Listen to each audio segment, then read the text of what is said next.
we have got quite a few Karn Planeswalkers that have seen relevant play across many formats.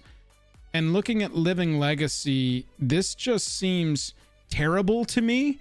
And I wanted to discuss it with you in chat and see if I can change my mind on this being terrible. Because, I mean, look, it's dropped for $20 right now. The main version is 17 market, and we've got like a showcase version with really cool art from RK Post for like 20. But it's a 4 mana, 4 loyalty walker. You +1 it to create a tapped Power Stone token. It's an artifact with tap, add a colorless. This mana can't be spent to cast a non-artifact spell. So it can't, it can only cast artifact spells, but it can be used to, you know, activated abilities. You can use it for that. You can use it to... In an artifacts matters where you just want artifacts on the battlefield, this card works for that because it just makes passive artifact tokens that just sit there. Yeah, so it would count the artifact token and it would help you pay for further artifacts you want to cast. Sure. Yeah, so from that perspective, this card is going to help you cheat out a lot of artifacts. The -1 is pay any amount of mana, look at that many cards from the top of your library, then put one of those cards into your hand and the rest on the bottom of your library in a random order. Typical Planeswalker velocity spell. But I like that it's -1. Yeah, it's pay any amount for a -1 instead of a -X. Look at the top of that many. I mean, if you can make infinite mana somehow, or used your, I mean, honestly, you can use your Power Stones to do this. It's not casting a spell. It's paying any amount. It's an active, you know, it's an ability. So if you can make infinite mana can't be spent to cast a non-artifact spell. Doesn't say anything about abilities. Use it for this, right? No, you can. It doesn't say anything about abilities or activated abilities or anything like that. You can still use it. You just can't cast spells that aren't artifacts. There's my double negative for the night. Oh, got it. Okay, so you can use it for stuff. Got it. I see.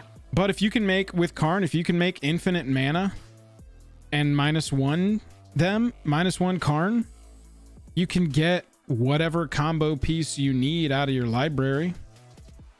Yeah. It's kind of interesting. You know, there's a lot of ways to use infinite mana to win the game, but if you have your artifacts have ping, if you can get it to -7, that's a reasonable loyalty to get it to. Yeah, it's not. Yeah, you're right. It's not unreasonable at all. Honestly, tap an untapped artifact you control. This emblem deals a damage to any target, so it's an emblem, so it's not going anywhere once you can activate it. You know, turn 1 you play it. I'll say the first turn you play it, you take it up to 5.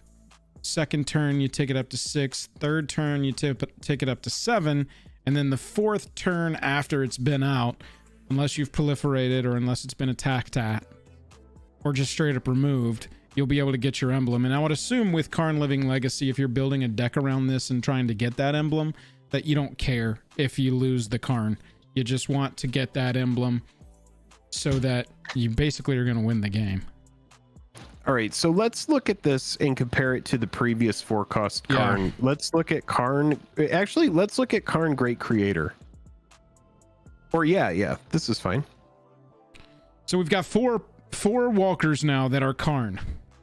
All right, so let's not even worry about Karn Liberated. No, it's 7 costs. Fantastic. It's really good. It wins games. It's been played in multiple formats. But Great Creator, this is Jake. This is actually the one I was interested in comparing it to because this one seems way better to me. Yeah. So as for a price comparison, this is a card from an older set, and it's a card that's around $20 right now by itself. It looks like you can get a copy of it for $15. Activated abilities of artifacts your opponent's control can't be activated. Nice static ability. You don't even have to use anything to get that.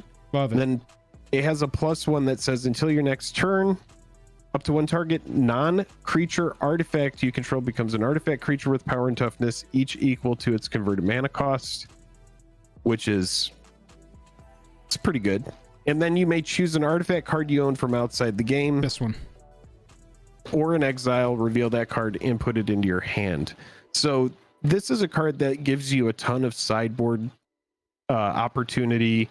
You can kind of build around this. It's a toolbox. Right. So I think this card has a lot more versatility, and it's pretty much the same price as the card that we're looking at right now, which seems a lot more narrow. You get more loyalty. It has a passive ability of just turning off your opponent's artifacts, period. Yeah. It can make a creature, technically. Oh, yeah, and it's not a mythic. That's true. And it's not even a mythic. That's what, dude, that's what I'm saying. I just, like, obviously the Chris Ron art on this, super dope. Love it. Yeah. Loved it since I saw it. But as far as that, comparing to Karn the Great Creator, there is no comparison. But we do know that Planeswalkers in War of the Spark were pushed and were given passive abilities. That's true. That's probably one of the things that's really appealing about this card. But the main thing that this card, the reason why it's such a house, is that -2. Right. You can just perfectly tune your sideboard to get exactly what you want with it. This one saw a little bit of play. This was the last time Karn was a mythic, was in our first revisit to Dominaria. +1, reveal top 2. Opponent says that one goes in your hand and that one gets exiled with a counter. You -1 to put a card you own with that counter from exile into your hand. And then your -2, it doesn't really have an ultimate so much as it has a -2 in addition to its other, you know, +1, -1 abilities that creates a construct that starts as a 1/1 based on only checking itself, and then any of your other artifacts on the battlefield give it another +1/+1 each. So yeah, this one though, $8.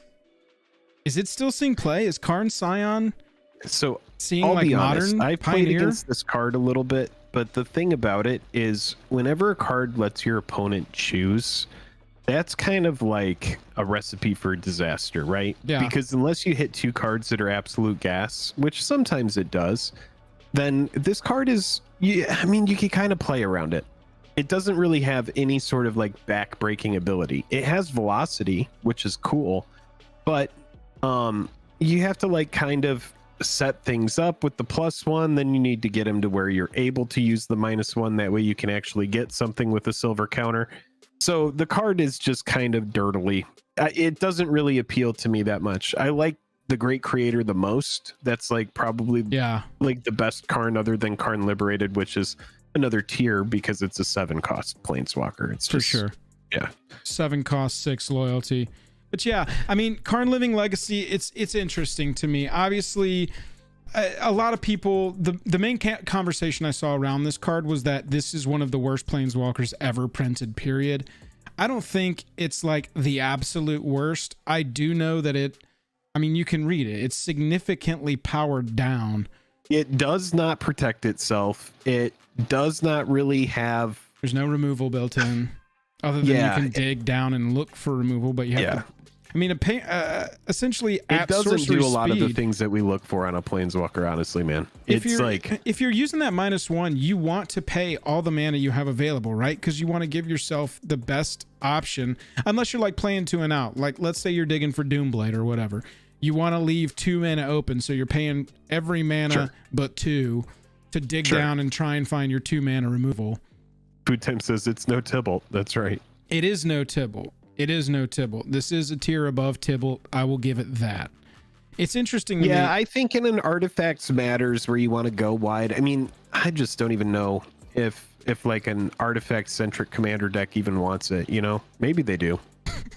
This is silly to me. Okay, so the Power Stones that you make from Karn add 1 colorless that can't be spent to cast a non-artifact spell. Worn Power Stone taps for 2. A shard of Power Stones adds a mana for each artifact you control. Name Power Stone shard. And Fractured Power Stone lets you roll the plan or die in addition to it, and can tap to use the colorless for anything you want it to be. It's funny to me that that Karn makes shittier Power Stones than exist. A worn Power Stone and a fractured one is better.